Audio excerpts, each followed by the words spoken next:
ఈ వీడియోలో Rahul Chowdary full biography తెలుసుకుందాం. రాహుల్ చౌదరికి అంత పేరు రావడానికి రాహుల్ చౌదరి ఎంత కష్టపడ్డాడనేది కూడా తెలుసుకుందాం. సో లేట్ చేయకుండా వీడియోలోకి వెళ్ళిపోతాం. Rahul Chaudhary date of birth వచ్చేసి 1993 జూన్ 16. రాహుల్ చౌదరి తండ్రి పేరు వచ్చేసి రాంపాల్ సింగ్. రాహుల్ చౌదరి ఫ్యామిలీ వచ్చేసి చాలా పూర్ ఫ్యామిలీ. రాహుల్ చౌదరి ఒక సాధారణ మధ్యతరగతి కుటుంబంలో జన్మించాడు. రాహుల్ చౌదరి చిన్నప్పుడు చాలా బరువుగా ఉండేవాడు. కానీ రాహుల్ చౌదరికి గేమ్స్ అంటే చాలా పిచ్చి ఉండేది. రాహుల్ చౌదరి కబడ్డీ ఆడటం ఎప్పటి నుంచి స్టార్ట్ చేశాడంటే 13 ఇయర్స్, 13 సంవత్సరాల నుంచి కబడ్డీ ఆడటం స్టార్ట్ చేశాడు. కానీ రాహుల్ చౌదరి చిన్నప్పుడు కొంచెం బరువు ఎక్కువగా ఉండేవాడు. రాహుల్ చౌదరిని చూసి చాలా మంది ఎగతాళి చేసేవారు. కానీ రాహుల్ చౌదరి మాత్రం నన్ను ఎవరు నమ్మినా నమ్మకపోయినా నా పైన నాకు నమ్మకం ఉంది, నేను ఏదైనా సాధించగలనని వాళ్ళు ఎక్స్పెక్ట్ చేయనంత స్థాయికి వెళ్ళాడు. సో ఎంతలా అంటే రాహుల్ చౌదరి ఇండియా టీంలో ఒక కీ రోల్ ప్లే చేస్తారని ఎవరు ఎక్స్పెక్ట్ చేయలేదు. సో రాహుల్ చౌదరి మాత్రం అది చేసి చూపించాడు. రాహుల్ చౌదరి ఆ పొజిషన్కి రావడానికి ఎంతలా కష్టపడ్డాడంటే రాహుల్ చౌదరి చిన్నప్పుడు బరువుగా ఉండేవాడు. తన వంటు బరువు తగ్గించుకొని డైలీ కబడ్డీ ప్రాక్టీస్ చేసేవాడు. సో తను డిసిప్లిన్ అండ్ కన్సిస్టెన్సీ ఎక్కడా బ్రేక్ చేయలేదు. రాహుల్ చౌదరి పీకేఎల్ ఎంట్రీ వచ్చేసి 2014. తెలుగు టైటన్స్ టీం తరపున 2014లో ఎంట్రీ ఇచ్చాడు.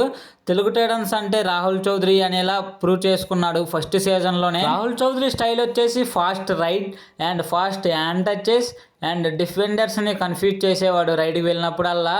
సో రాహుల్ చౌదరికి ఈ ఆట చూసి రాహుల్ చౌదరికి ఒక బిరుదు కూడా ఇచ్చాడు.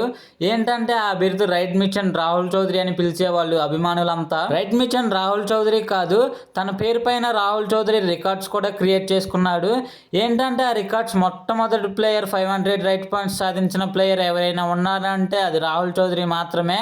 తొలి ప్లేయర్గా 500 రైట్ పాయింట్స్ సాధించాడు పీకేఎల్లో. అండ్ 700 రైట్ పాయింట్స్ కూడా తొలి ప్లేయర్గా సాధించాడు. అండ్ 800 రైట్ పాయింట్స్ కూడా రాహుల్ చౌదరి సాధించాడు.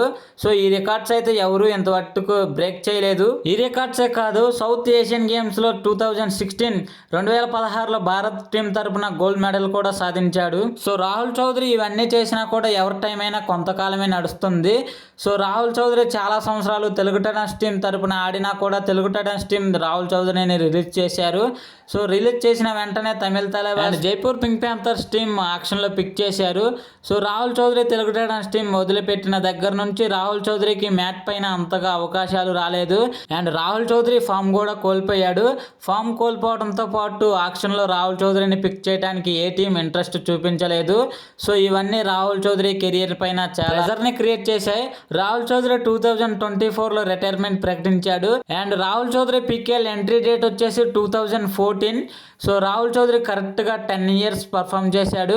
ఎలా పర్ఫామ్ చేశాడంటే తన వల్ల కబడ్డీయే ఫేమస్ అయింది. అండ్ తన వల్ల వేల మంది పిల్లలు కబడ్డీ ఆడడం స్టార్ట్ చేశారు. సో రాహుల్ చౌదరి అంటే కబడ్డీ అంటే రాహుల్ చౌదరి. సో రాహుల్ చౌదరి అంటే ఒక యుగం. సో నెక్స్ట్ ఏ ప్లేయర్ బయోగ్రఫీ తెలుసుకోవాలనుకుంటున్నారో కామెంట్ చేయండి.